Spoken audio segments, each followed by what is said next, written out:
First, I want to say thanks so much for the invitation. Give greetings to my executive CEO, Reverend Dr. Ernestine Sanders, and Senator Sanders, and everyone who's in attendance this morning.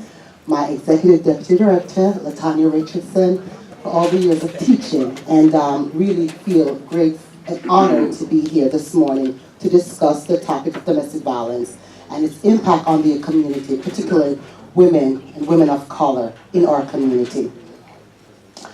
As you know, let me rephrase that. Domestic violence is violence that occurs in a domestic setting. It's violence that can occur between mother and daughter. It can occur between siblings. It can occur between uncles and aunt, anyone that resides in a domestic setting under the same roof. When it comes to intimate partner violence, it's violence that occur between partners who are intimately involved. Whether it be a heterosexual couple or a same-sex couple, we have to be inclusive of everyone in today's 21st century. Whether it's not or young, we have to be inclusive of everyone as the world turns and as everything changes. Intimate partner violence has a great impact on women. I just want to share some information with you. Domestic violence is a pattern of behavior of power and control. Pretty much the batterer, and I'm not going to just identify men, because women are batterers too.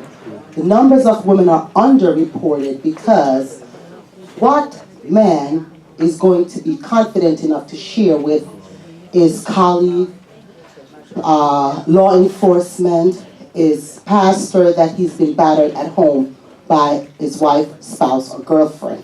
So there are numbers of men being battered.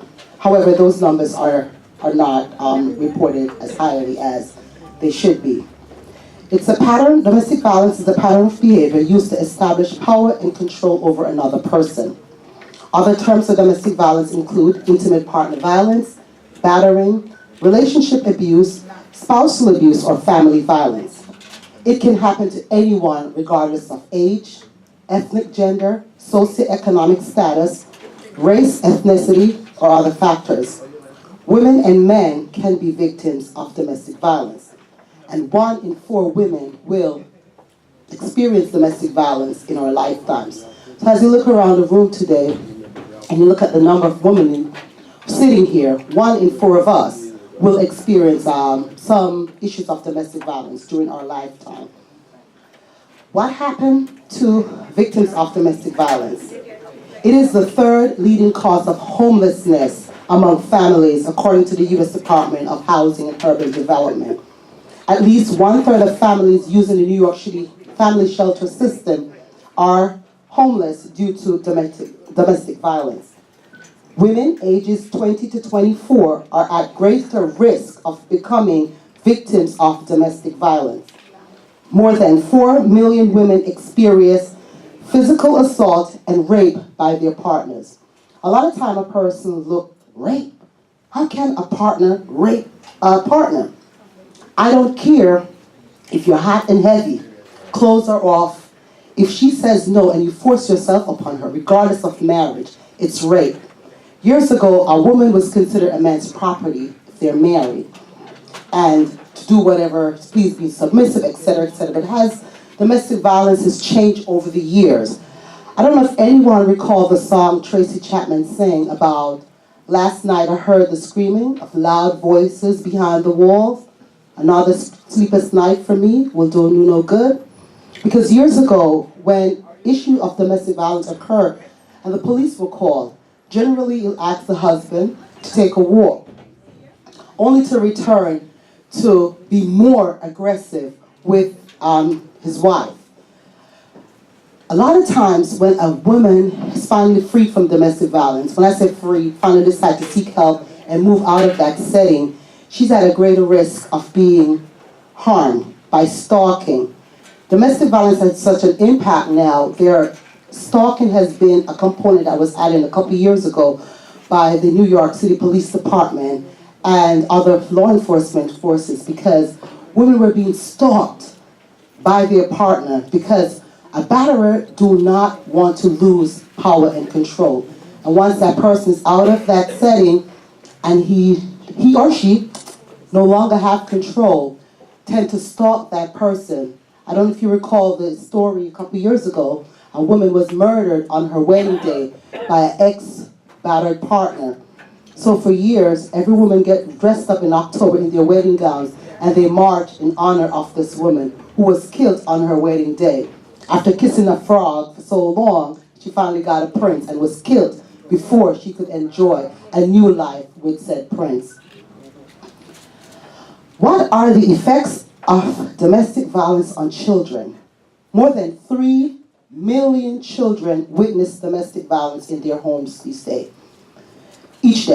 This is why you see pattern of this reflecting in our school system, particularly in our pre-K and our elementary fighting. Children imitate behavior. It's learned behavior. This is the way they see communication. This is the way they observe how communication is done in the homes. So therefore, when they're in the school settings, this is the behavior they portray, aggressive behavior, hitting another girl, hitting another boy, fighting, because this is what is observed in the home setting. Children who live in homes where there's domestic violence also suffer neglect and abuse at a high rate, up to 30 to 60%. And this information was provided by the New York City Family Justice. Children exposed to domestic violence at home are more likely to have health problems, including becoming more sick, having frequent headaches or stomach aches, or feeling more tired and lethargic.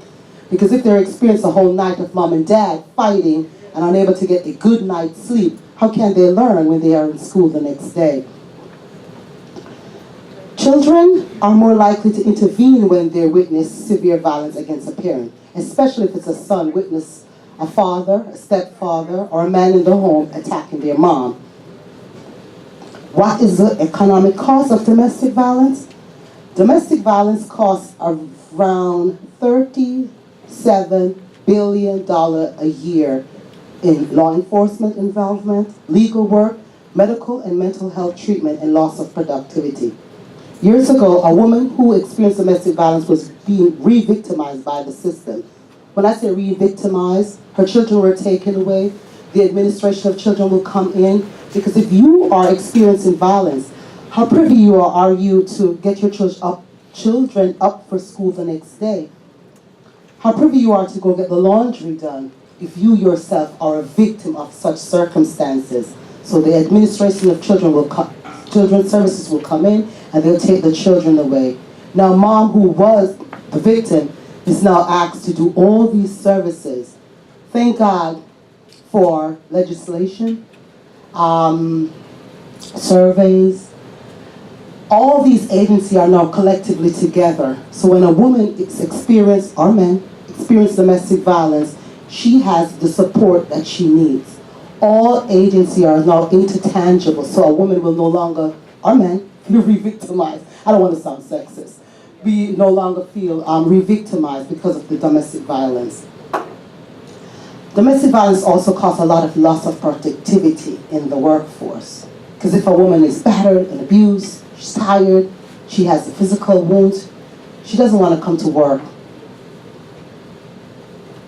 There are some signs of domestic violence before it actually happens.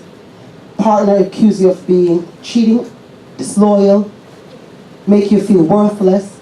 A lot of times, a victim of domestic violence, her physical wounds may heal, but the words that say to you can have a long-term psychological impact. Because someone who you love, who just made love to you, tell you how beautiful you are, could turn around in contrast and tell you how worthless you are, how demeaning. No one else will want you, and then make you feel responsible for the abuse. If you didn't do that, I wouldn't do this. Women who are victims suffer this kind of abuse every day. A lot of times it's because of shame, discomfort, keep your business to yourself. You know, we grew up on that. Don't tell nobody your business. What's happening in the house, stay in the house. But sometimes we have to share our business if our business is killing us on the inside. So if you know anyone who you think may be experiencing any issues of domestic violence, like I said, just to reiterate, when the physical wounds will heal, Domestic violence can have a long-term psychological impact on a woman. A lot of time a woman of domestic violence have to go through a lot of traumatic psychological therapy. Also the children, because if they witness this kind of violence, especially if there's their parents, that's mom and dad. How could dad do that to mom? How could mom do that to dad?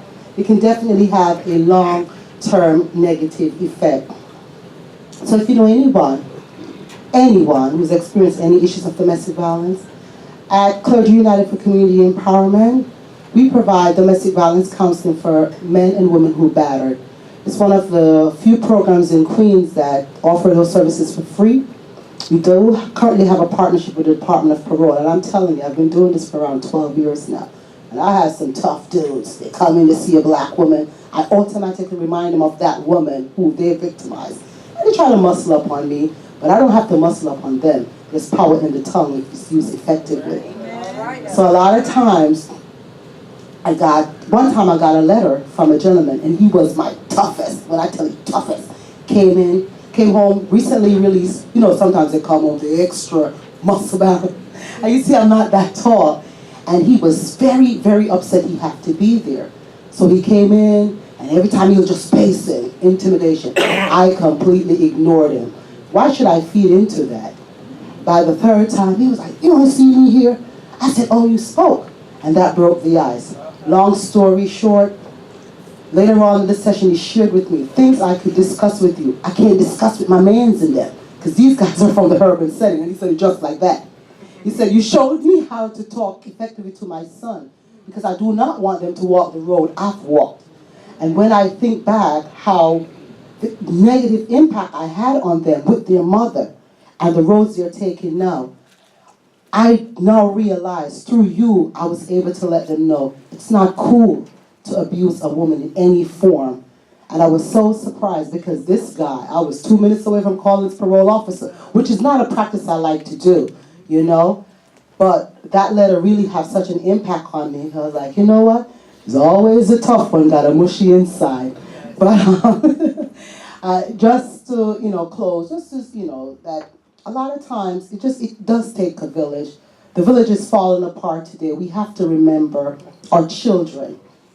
They are at greater risk to suffer negatively from not only domestic violence, but also HIV and AIDS, issues of substance abuse, and all the distractions that's going on in the world. The social media, these things are feeding our children, telling them what to do. But remember the grassroots. Remember when grandma and grandpa was the matriarch and the patriarch of the house, and you stand at attention when grandma walks in and know thy place.